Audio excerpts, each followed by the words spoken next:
ग्राम कई बाबा आज करें किसी की बात है कि हमारे और हमारे स्कूल की तरफ से महात्मा गौतम बुद्ध की जीवनी पर एक चर्चा का आयोजन किया गया है और हम उनकी जीवनी से सीखकर अपने जीवन में उतारे और उनका 1% भी अगर हमारे जीवन में आ जाए तो मेरा जीवन सार्थक हो जाएगा। अभी सभी लोग गौतम बुद्ध के बारे में बताए जैसा कि बताया एक उनके पास कोई कमी नहीं था, सेवाएं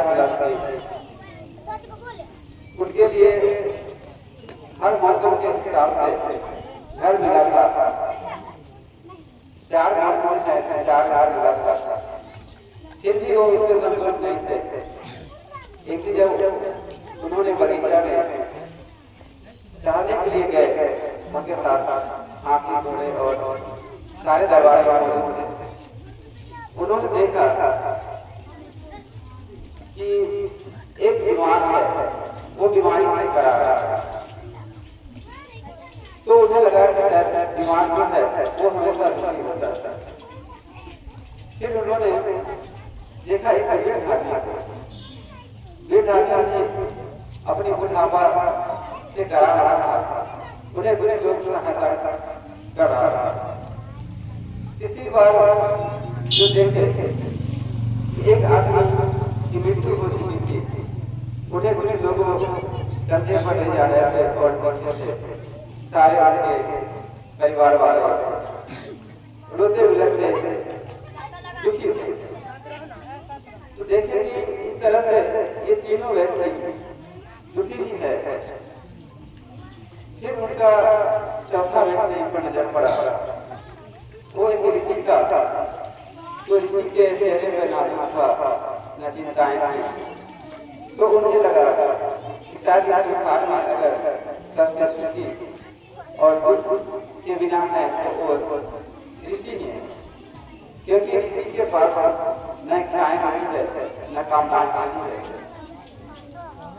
अगर संसार में केवल दुख है, अगर दुख से हमें मोक्ष चाहिए तो हमें ऋषि के जैसा ही व्यक्तित्व रखना पड़ेगा।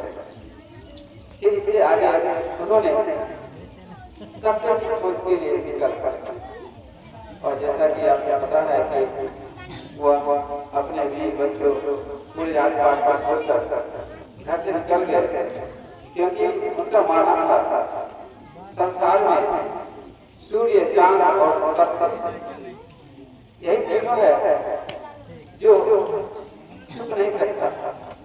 जैसा कि कुछ समय के लिए अगर बादल सूर्य और चांद को छुपा देते तो फिर एक समय आएगा वो सामने आएगा।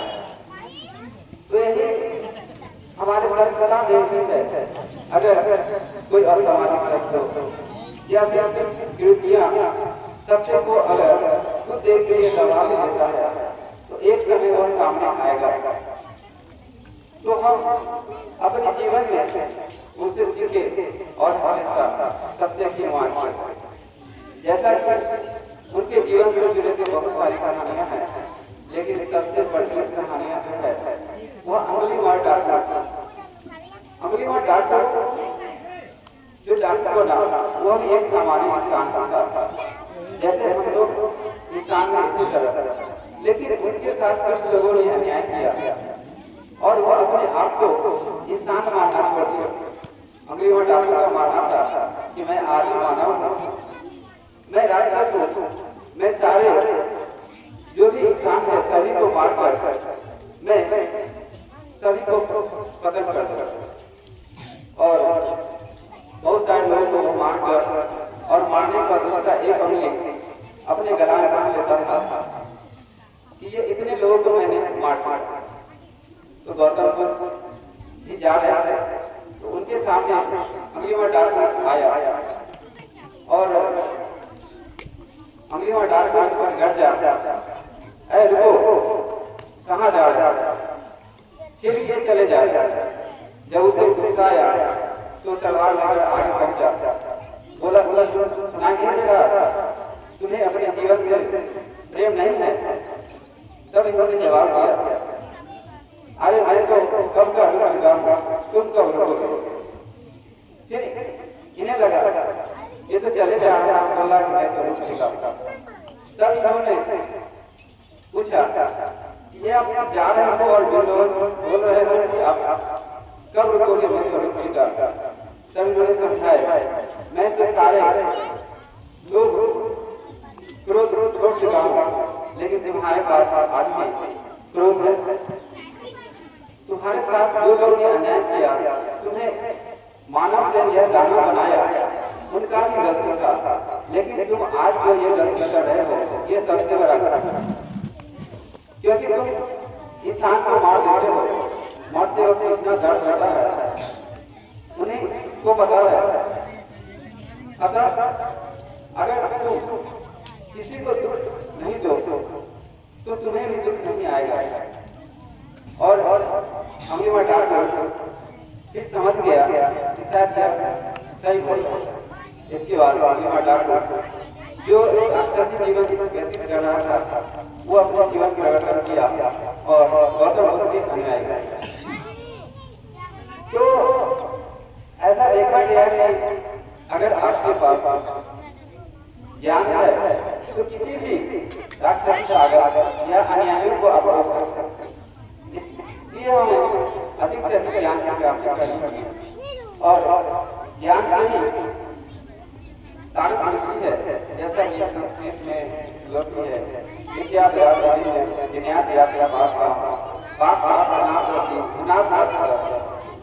यानी विद्या से विनम्रता आती है और विनम्रता से कार्य करने की क्षमता होती है, और जब कार्य करने की क्षमता होती है तो फिर धन प्राप्त होता है, और जहाँ धन है वहीं धर्म और इस तरह से गौतम बुद्ध आगे बढ़ते गए। आगे बढ़ने के बाद उनका मानना था कि संसार में क्या आज जो दुखी लोग हैं वो अपनी इच्छाएं को लेकर अगर हम लोग ना रखें तो हम दुखी नहीं रहते।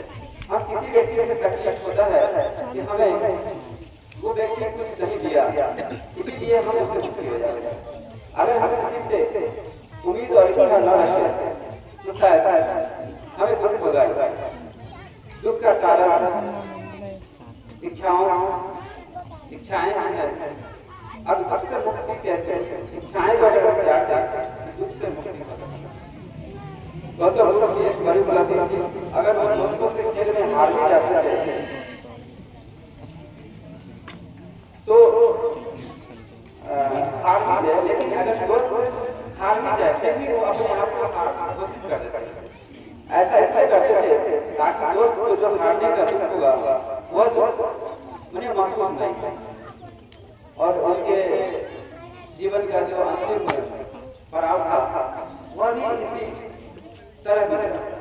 जैसा कि पता है कि उनके लिए कुछ अनुयायी या दुष्ट करते लोग थे, जैसा कि हर जगह होता है। आज हमारे समाज में है कि अपने ही अपने को जीवन लीला समाप्त कर देता है। इनके साथ कुछ ऐसा है। इनके जो अनुयायी थे वो खाना और उस खाने में जहर डालता, खाने में जहर था, यह गौतम बुद्ध को पता था, लेकिन फिर भी उस खाने को खाए।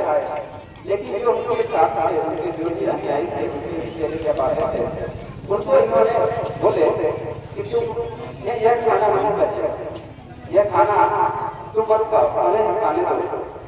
और गौतम बुद्ध उस खाने को खा लिए और वो मुझे पता था कि अब कुछ समय के बाद मेरा मृत्यु हो जाएगा।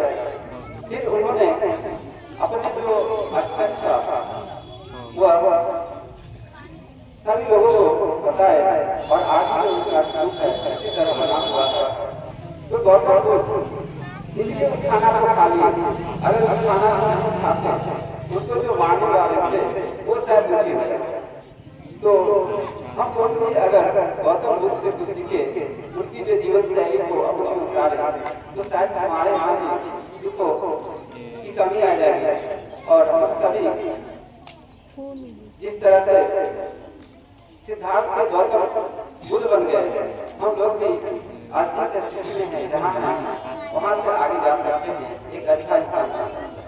क्योंकि उनका मानना था ना हम अतीत को लेकर व्याकुल हुए, ना भविष्य को लेकर भ्रमित हुए, हम हमेशा वर्तमान में जीना सीखे। क्योंकि कल क्या हुआ हमारे साथ कितने लोगों ने दुख पहुंचाया, उससे हमें क्या वो तो पहुंचाया, अब उसको विचार करने से हमें कुछ नहीं मिलने वाला। इसीलिए बेहतर है आप हमें वर्तमान को जीना सीखिए। और मैं इन्हीं आशा के साथ अपनी वाणी को विराम देता हूँ कि इस प्रोग्राम के जरिए जो लोग सुन पा रहे हैं गौतम बुद्ध की जीवनी से कुछ सीखे और अपने जीवन में प्राप्त करेंगे। धन्यवाद।